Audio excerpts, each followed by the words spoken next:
So it's time to discuss the Crows. In the previous 3 club reviews, I've been somewhat reserved about speaking negatively as those clubs are firmly in the rebuild window. But I think Crows fans will be well aware of what I'm about to say. I like where you're going with this. Continue. Simply put, 2024 wasn't meant to go like this, and in my opinion, the Crows underperformed. My name's Woody, and this is Wooden Spoon Data, the 18th best AFL content on YouTube, and in today's video, we'll be taking a look back at the Crows' best 22 in 2024 to see where they excelled and where they still need to improve. We can also add the players acquired over the off-season to determine what sort of changes the Crows might see in 2025 and if that will be enough to get them back to being a contending top 4 side. To do this, I've made a simple spreadsheet to compare Adelaide's players against the average player in the same position. We can also compare against an average top 4 player in the same position over the last few years. I have taken some liberties to include best 22 players in the 2024 lineup who missed large chunks of the season through injury, but I've tried to have minor influence. So basically, I've taken every stat and every position and then compared stats between an average player in a given position and a top 4 player from the last 5 years in the same position to determine what stats are important for each position. Positions! For example, Riley Thilthorpe has 42 out of 51 important stats above the average key forward this year, but that drops to 34 out of 51 if we were to raise the average to that of a top 4 forward over the last 5 years. The average key forward had 0.76 marks on lead per match this year.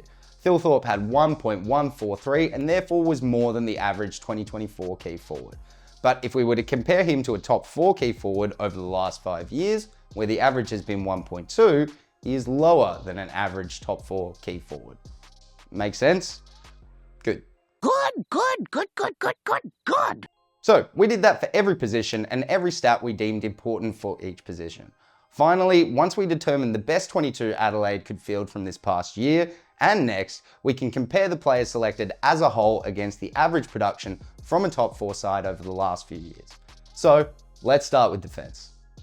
Adelaide's key defenders this past year were Mark Keane with 21 games, Jordan Butts with 15, Josh Worrell with 13, James Belays with 10, and Nick Murray with 9 matches.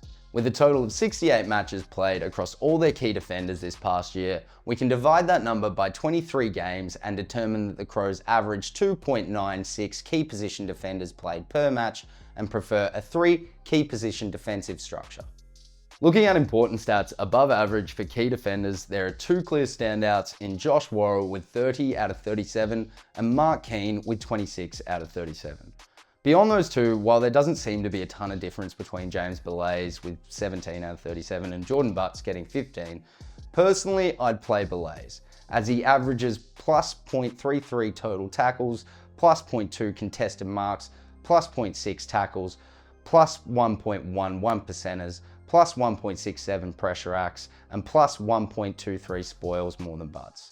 That being said, Belays does need to improve his 1v1 loss percentage if he wants to keep Butts out of the side.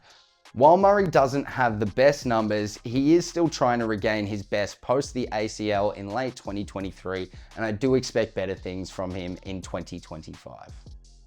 The Crows did not add a key defender with AFL experience to their list this offseason, so we'll keep the 3 key position defenders mentioned for 2024 and 2025. Now let's move on to Adelaide's medium defenders. This year, Max Michelini, Mitchell Hinge, Luke Nankervis, and Brodie Smith all played over 15 games. Hugh Bond and Will Hamill played 7, Wayne Malera played 3 matches, and Patrick Parnell played just the 1. With a total of 98 matches played across all their medium defenders this past year, we can again divide by 23 and determine that the Crows average and prefer 4.26 medium defenders per match. Looking at matches played, there's an obvious 3 most played in Michelini, Hinge, and Nankervis, so I'll give my starting medium defensive roles to them.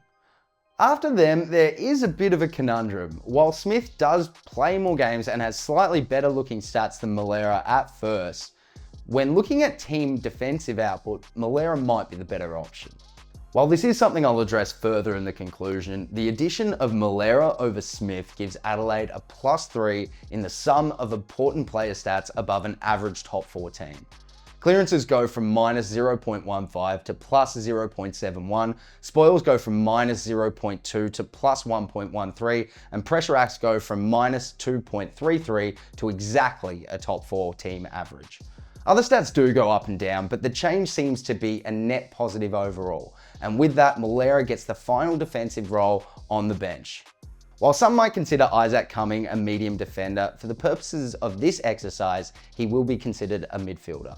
I will 100% concede he is better as a medium defender, as I have him rated 12 out of 42 as a mid and 20 out of 37 as a medium defender, but the Giants website and Champion Data have him as a mid, so we'll do the same.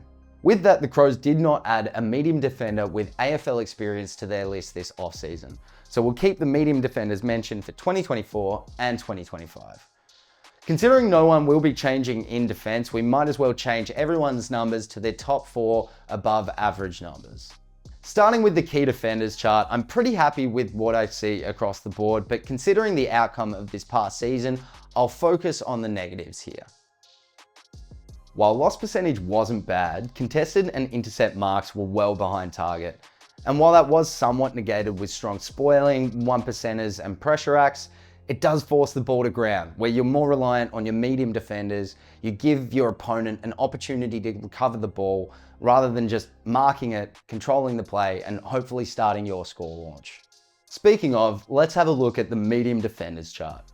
I'll start with the positives. 1%ers look to be solid. As I mentioned earlier, pressure acts are nearly exactly what you'd want from a top 4 defense and side in general, as we'll go into later. Disposals are pretty much bang on too, so the medium defenders are getting the ball enough. So let's look at how they get and use their possessions. Intercept possessions are pretty close to what you want, but if we look at intercept marks, where only Max Michelini is above target, it suggests the rebound 50s, where there are some positives and negatives too, are generated through ground ball gets and handball receives, which overall looks to be fairly solid. Where I worry the most is score launches, as most players sit around 1 launch per match. But medium defenders are only a part of the defensive unit, so let's look at the defensive group as a whole. Moving to the overall output, pretty much everything looks good, with most things being above or at target. If I had to nitpick, and considering the latter position last year, I will, intercept possessions, intercept marks, and contested marks are all slightly below target, suggesting the defense is letting the ball get to ground too much. This is supported by exceptionally high ground ball gets and handball receives. I'm actually quite impressed by the disposal per turnover numbers, but the high disposals and rebound 50 numbers with slightly below target score launches suggest they might not be aggressive enough when moving the ball from defense. Either that or the ball movement is breaking down further up the ground. So before we get to the mids, I'll quickly touch on the sum of Adelaide's defensive output. In 2024, the sum of the Crows' defensive output had 24 out of 37 important defensive stats above that of a top 4 defense. Considering we aren't going to change that lineup for 2025, I'll mention that it is pretty good in general. And while there are some areas to improve, it is the same score that the Premiers got this past season. So let's have a look at the mids. This year, Rory Laird, Jake Saligo, Jordan Dawson, Lachlan Scholl, Sam Berry, Chase Jones, and Matt Crouch all played over 15 games, with Billy Dowling playing 9 matches and Daniel Curtin just the 7. The Crows also added local youngster Sid Draper and former GWS players Isaac Cumming and James Peatling to their midfield brigade this offseason, but we'll come back to them in a moment. With a total of 153 matches played across all their midfielders this past year, we can again divide by 23 and determine that the Crows average and prefer 6.65 midfielders per match. Looking at the top 4 above average most important mid stats for this past year, there were 3 clear leaders in Matt Crouch, Rory Laird, and Jordan Dawson. After that, we see the drop off, with Jake Saligo getting 17 out of 42, Lachlan Scholl getting 16, Billy Dowling with 10, Sam Berry with 9, Chase Jones with 6, and Daniel Curtin just the 5. So because we're going to have a difference in lineups and therefore different outputs between 2024 and 2025, let's set the 2024 lineup before moving on to who Cummings and Peatling and maybe even Draper replace. Obviously, Crouch, Laird, and Dawson are immediate ins for the 2024 and 2025 sides. Staying on the 2024 lineup, Saligo and Scholl also make it fairly easily, but for the 6th spot on the bench, we get to a similar issue to Malera v Smith in defence. While Dowling does have slightly better numbers than Berry at first glance, when you look at the sum of important player stats above an average top 4 team at the end of everything, Dowling ends up being a -3 if swapped with Berry. With clearances going from plus 0.71 to minus 1.01, tackles plus 1.84 to minus 1.33, and pressure acts going from exactly on target to minus 4.11. Again, I'll explain in further depth at the end, but this is why Berry gets the 6th and final mid spot in the 2024 lineup. Considering there will be no more changes to the 2024 lineup, we'll change everyone's numbers to their top 4 above average numbers. Before we can do a comparison of outputs between years, we've got to figure out who Cummings, Peatling, and maybe even Draper come in for. I think it's fairly obvious Berry gets dropped from the 2025 team. Beyond that, I think at least one of the mid-forwards that makes the bench in the 2024 side misses out too. So keep that in mind when we look at the forwards later. But to be clear, I do have Cumming and Peatling on the bench.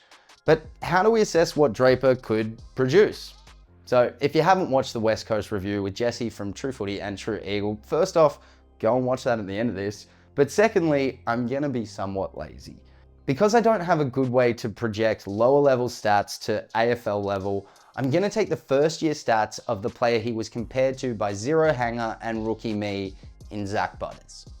For now, those stats wouldn't make Draper an immediate selection, so he doesn't make the side. But I know in reality that he probably does. In my opinion, he's probably pushing for Malera's spot, particularly with the addition of Cumming, who, as I mentioned earlier, is pretty good in defense. So if we look at the players individually, and again, focusing on where to improve, I can see one major standout issue. Side note, I wouldn't worry about Scholl's hitouts gathered or centre clearances, as he literally didn't attend one centre bounce last season. The major issue is average shots, when not one single midfielder in the entire Adelaide side is above an average top 4 mid with 1.03 shots per match. The closest is Scholl with exactly 1 shot per match, but this speaks to a wider problem. The starting 5 mids are a bit over 2.5 shots behind an average top 4 mid group.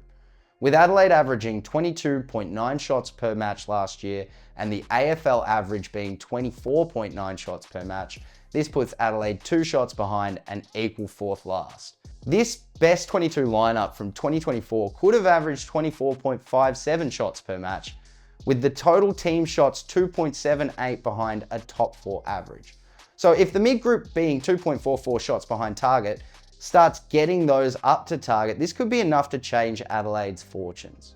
On a more positive note, while Dawson is still the only midfielder with an average top 4 mid for inside 50s and score involvements, with the changes to the 2025 lineup, inside 50s look to improve by 1.25 per match and score involvements by 1.28. In 2024, the sum of Adelaide's midfield output had 22 out of 42 important midfield stats above that of a top 4 midfield. With this lineup for 2025, the projected sum of Adelaide's midfield output would see them slightly raise to 23 out of 42 important midfield stats above that of a top 4 midfield. So clearly the midfield has some crucial areas where they could improve this year, but let's see if an improvement from the rucks is all they might need. Last year, Riley O'Brien and Kieran Strachan were the only ruckmen played, with Strachan only playing 2 matches. Adelaide also didn't pick up an experienced ruck or rookie, so because of that, we will be picking O'Brien for both the 24 and 2025 lineups. Because we can't do much of a comparison there, we'll jump straight into some of his stats. As a side note, O'Brien had 21 out of 43 stats above the average 2024 ruck, but he also had 21 out of 43 stats above an average top 4 ruck, which is a bit of a rarity. Getting back to the ruck most important stats chart, O'Brien is ahead of target for every hit-out based stat and also score involvements, 1%ers and spoils. But he is behind target in disposals, contested possessions, ground ball gets, total marks and clearances. So while there are areas to improve, as a whole, I'm generally pretty happy with the numbers I see. I would note O'Brien could get his contested possessions and total marks up by turning one of those 4 spoils per match into an intercept mark. But considering some of the deficiencies from the mids, this is at least one less headache to worry about. So let's look at the forward line. So let's look at the forwards and some changes to the next year's lineup before we get to some conclusions. Adelaide's key forwards in 2024 were Darcy Fogarty, Taylor Walker, Elliot Himmelberg, Riley Thilthorpe, Chris Burgess, and Lockie Gallant, though some might debate his key forward status. Adelaide also picked up father-son draftee Tyler Welsh in the national draft. With a total of 68 matches played across all their key forwards this past year, we can again divide by 23 and determine that the Crows average and prefer 2.96 or 3 key forwards per match. Looking at the top 4 above average most important key forward stats, there were 3 clear leaders in Riley Thilthorpe, Darcy Fogarty, and Taylor Walker. Considering there is only a need for 3 key position forwards, those 3 will be in both 2024 and 2025 lineups. Touching on the backups, stats generally don't look great, particularly with the departure of Himmelberg. The Crows will want to have some good luck in the health department here unless they're happy to experiment with smaller or less experienced lineups. So we've mentioned who is in the starting 2024 and 2025 key forward roles. Considering there won't be much change in this role, let's look at the key forwards charts now.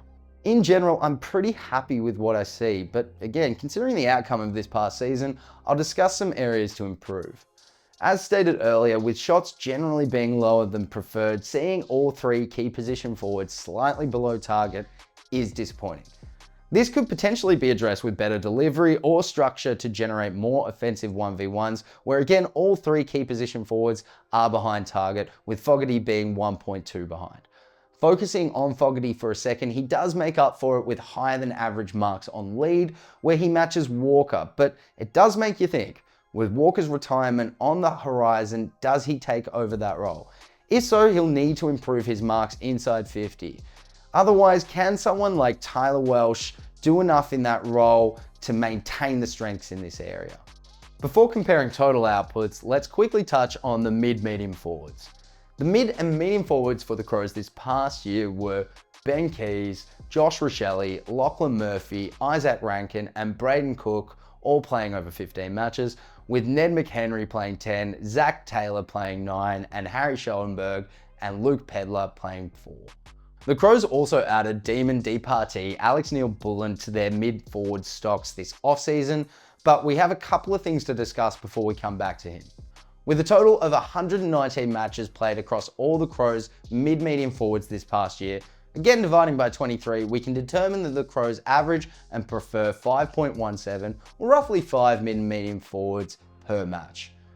There is a standout 3 in this role being Keys, Rankin, and Rochelle, and with the addition of Neal-Bullen this coming year, that locks down the final spots for the 2025 team.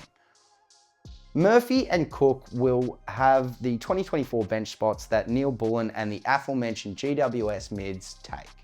So it's time to have a look at the mid-medium forwards charts. I'll start with the positives.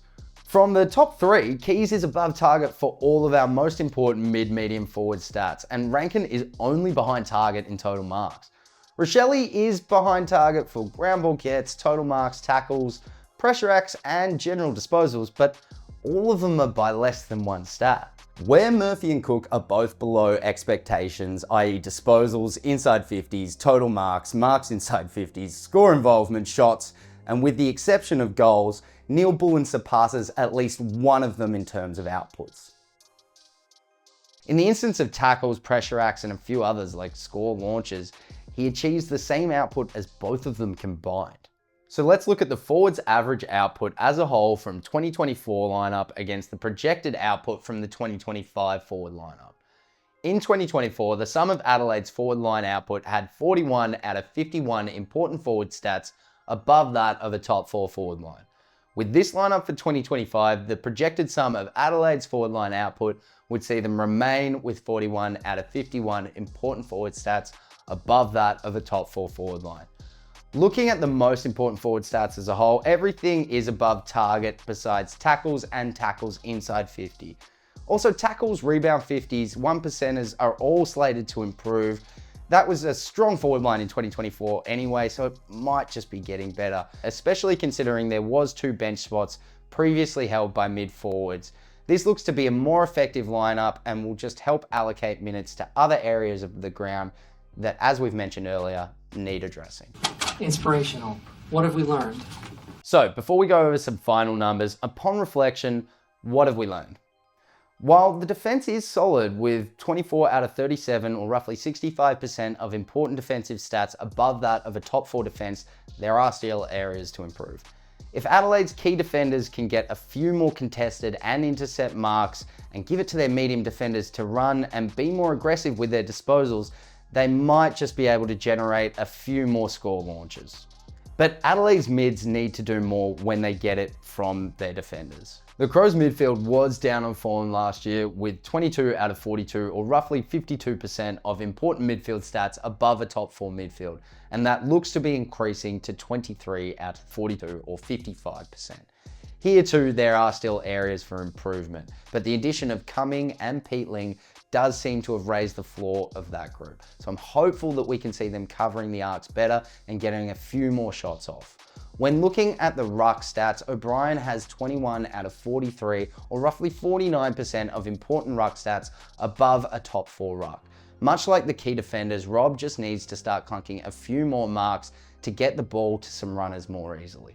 Coming back to the forward line, in general this was the best line in the Crows team and if nothing else has better depth and experience. With 41 out of 51 or roughly 80% of important forward stats above a top 4 forward line and everyone mentioned bar Tex under the age of 29, youth is also on their side. This is a very impressive youth. In total, we used 70 player stats against a top 4 player in the same role to determine the effectiveness of the 6 different player types that we use. We also used player cumulative averages to see if they surpass the expected output of a top 4 defense, midfield, ruck line, and forward line to see if the group might work well together or not. Technically, we can look at those 70 important stats across all lines and determine how the team as a whole fares against an average top 4 side. It's all coming together. It's all coming together. This is it. In 2024, the sum of Adelaide's output had 27 out of 70 important stats above that of a top 4 side. With this lineup for 2025, the projected sum of Adelaide's output would see them with 34 out of 70 important stats above that of a top 4 side. So I do think the Crows are improving next year. How much is the $1 million question? That's good news, right? Yeah. I'll do some prediction videos as we get closer to the next season, but Wheeler Rating has them with a 46.4% chance of making the finals and a 20.1% chance of making the top 4. Thank you for watching our assessment of the Crows 2024 team and what some of the changes they've made in the offseason might bring. My name's Woody and this is Wooden Spoon Data. If you like this video and you want to see some more data-focused AFL content, click the like and subscribe button and the notification bell to be kept up to date. YouTube also suggests some videos on the side here that you might be interested in, so if you want to, go have a look. Have a good day. Thanks again. Cheers. I will wreak a terrible vengeance on this city. No one will be spared. No one! A chilling vision of things to come.